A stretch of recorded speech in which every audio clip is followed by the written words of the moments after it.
오늘 이 본문에 보면 제자들도 마찬가지입니다. 예수님을 막 끊임없이 쫓아다니니까 그 부족했던 제자들의 그 모습들이, 제가 예수님의 제자들 그 얘기를 했잖아요. 그분들이 뛰어나서 제자된 거 아닙니다. 아시죠? 아이고 막 성품이 좋아가지고 베드로 너는 성품이 너무 좋구나 제자 삼은 거 아니에요. 어부 출신에다가 거칠고 성격도 굉장히 급하고 이런 사람을 예수님이 어떻게 했습니까? 택했습니다. 택했다니까요. 나는 연약하고 부족한데 나의 의가 아니라 그냥 일방적으로 하나님이 택한 거예요. 그러니까 우리는 의가 없습니다. 내가 잘나서 주님을 위해서 봉사하고 헌신해가지고 하나님이 너를 택한다, 이게 아니라 일방적으로 하나님이 너 나의 자녀로 삼겠다, 이렇게 하시는 거예요. 제자들을 부르는 이 장면도 마찬가지입니다. 그런데 예수님께서 제자들을 부르시고 제자들이 어떻게 하나님 잘 믿는 이런 제자가 되고, 심지어 여러분 제자들은 다 순교했습니다. 순교했습니다. 왜 순교를 했을까요? 예수님을 너무 사랑했기 때문입니다. 너무 사랑하니까 목숨보다도 죽음보다도 예수님의 가치가 높다는 것을 깨달았기 때문에 하나같이 십자가에 거꾸로 달려주고, 맞죠? 불에 타주고 목이 잘려주고 이런 가운데서도 예수님을 따라 살아갔다는 거예요. 왜 이렇게 제자들이 되었을까? 비결은요 딱 한 가지밖에 없어요. 3년이라는 공생의 3년이라는 예수님의 그 사역 가운데 끊임없이 부족함을 가지고 예수님을 쫓아다녔던 거예요. 오늘 말하는 건 뭘까요?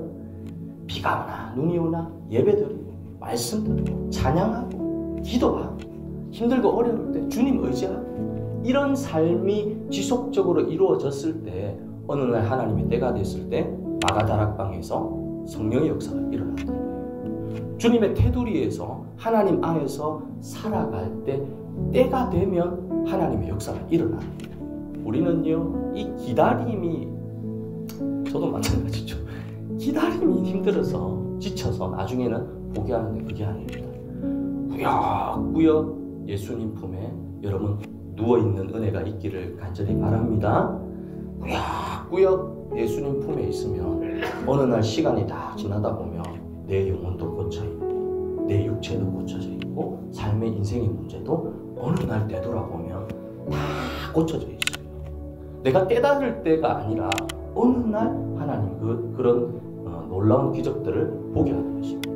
그래서 우리가 살아가는 이 삶은 예수님 품에 살아가는데, 예수님 품에 살아가게 되면 결국에는 예수님이 섬겼던 그 섬김의 모습을 그대로 닮아서 우리도 섬기며 살아가는 거예요. 근데 오늘 본문에 보면 세베대의 아들의 어머니가 아들들에게 잘못 가르쳤던 거예요. 예수님께 나아가서 뭐라고 하냐, 절하면서 예수님께 무엇을 구하느냐. 두 아들을, 하나는 맞죠? 하나는 당신의 좌편에 우편에 아주 높은 자리에 높여주기를 예수님께 간구했던 거예요. 그러니까 보세요, 부모가 어리석은 거예요. 예수님께서 정말로 높아지는 게 무엇이냐, 그것을 뒷구절에 얘기를 하고 있습니다. 또 22절에 그러잖아요. 예수께서 대답하여 이르시되 너희는 너희가 구하는 것을 알지 못하는도다.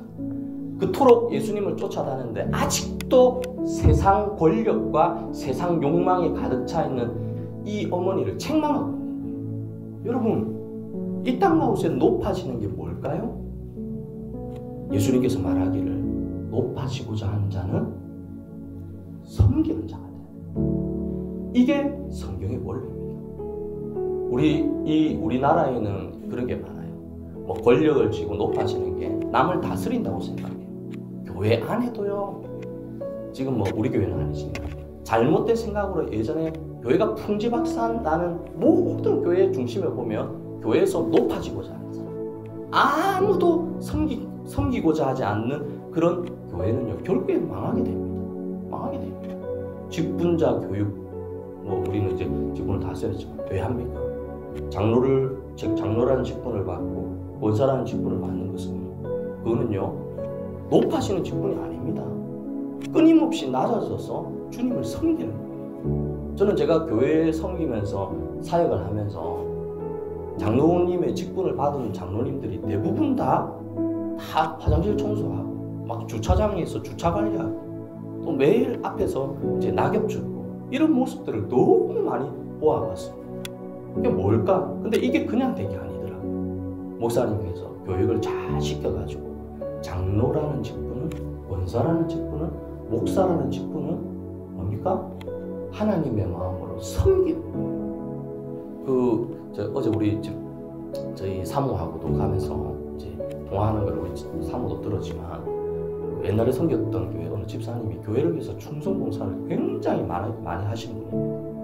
그분이 이제 우리 교회 이제 가까이에서 일을 하신다고 이제 요 주변에 있는 분들 중에 혹시나 교회를 가고자 하는 우리 교회를 지금 다 소개를 시켜주고 있어요. 소개를 시켜. 너무 감사한데 제가 그분의 삶을 제가 생각을 해봤거든요. 그분이 교회에 있을 때 엄청 교회를 많이 섬겼어요. 저보다 나이가 지금 한 75 되시는데 굉장히 건강하게 사십니다. 밑에 직장에 이제 다이소 그쪽에 거기 건물에 있는 그 관리소장으로 계신다고 하더라고요. 그 건물 전체를. 근데 원래는 그 건물을 이렇게 감당하지는 않았는데 성실하게 자기 일을 감당하니까 그 건물주가 그 소장직을 맡아가지고 이 건물 전체를 책임지도록 맡겼다고 하더라고요. 나이가 75세가 넘으셨는데도 장장하십니다. 생각이 완전히 다른 거예요. 힘들고 어려운 분들 있으면 짐도 다 들어주고. 그러니까 그 학원 건물에서 소문이 쫙 나버렸어요. 아, 저 사람 되게 좋으신 분이다. 나이가 그렇게 많은데. 그래서 오며 가면 커피 한 잔도 사두시고. 근데 그분이 이런 부분이 좋다는 게 아니라 그분이 복음을 전하는 복음을. 관리소장이 이제 경비실이라고 하죠. 그런 데 들어가면 성경 구절이 막 빽빽하게 붙어 있다고 합니다. 그러면서 이제 오며 가며 하는 사람들에게 복음을 전하고. 제가 그 모습을 보면서 저도 조금 부끄럽기는 하더라고요. 아, 참 나이가 드셨지만 나이가 드신 게 아니라 정말로 건강한 몸으로 건강한 정신으로 하루하루를 그렇게 감사하고 사니까 부럽더라고요. 저렇게 행복하게 사는 게 진짜 너무 아름다운 모습이다. 그러면서 그분의 모든 섬김과 모습은 그냥 그런 생각이 들었어요. 예수님을 보는 것 같아. 그냥 그런 생각이 들었습니다.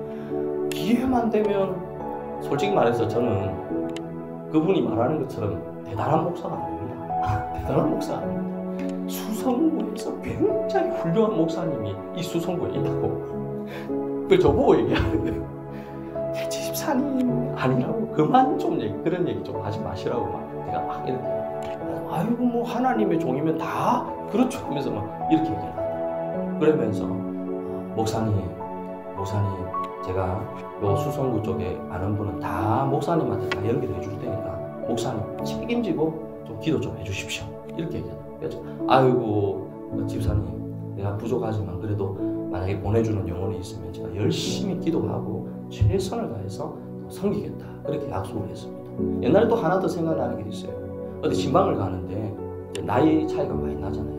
제가 이제 어디 가는데 운전대를 딱 잡으려고 하니까 제 손을 탁 잡는 거예요. 목사님 그냥 뒤에 앉으세요. 아이가 됐습니다. 제가 하는 목사님 하면서 손을 딱 잡고 제가 나이가 이렇게 들어도 그래도 목사님을 모시려고 합니다. 그렇게 그 기억이 아직도 납니다.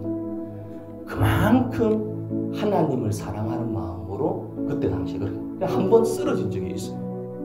뇌졸중인가 모르겠어요. 쓰러지고 난 이후에 다시 이제 회복된 이후에 더 건강해지시고 더 멋지게 사시는 겁니다. 기회가 되면 또 그분도 한번 우리 교회 한번 예배드리러 한번 오라고 제가 말씀을 드리고 싶기도 하고 그렇습니다. 그런 모습을 보면서 저는 오늘 이 본문의 말씀 속에서 예수님의 그 섬김을 그분뿐만 아니라 우리도 닮아서 섬기는 자가 될 수 있는 저와 우리 성도님들 되기를 간절히 바랍니다.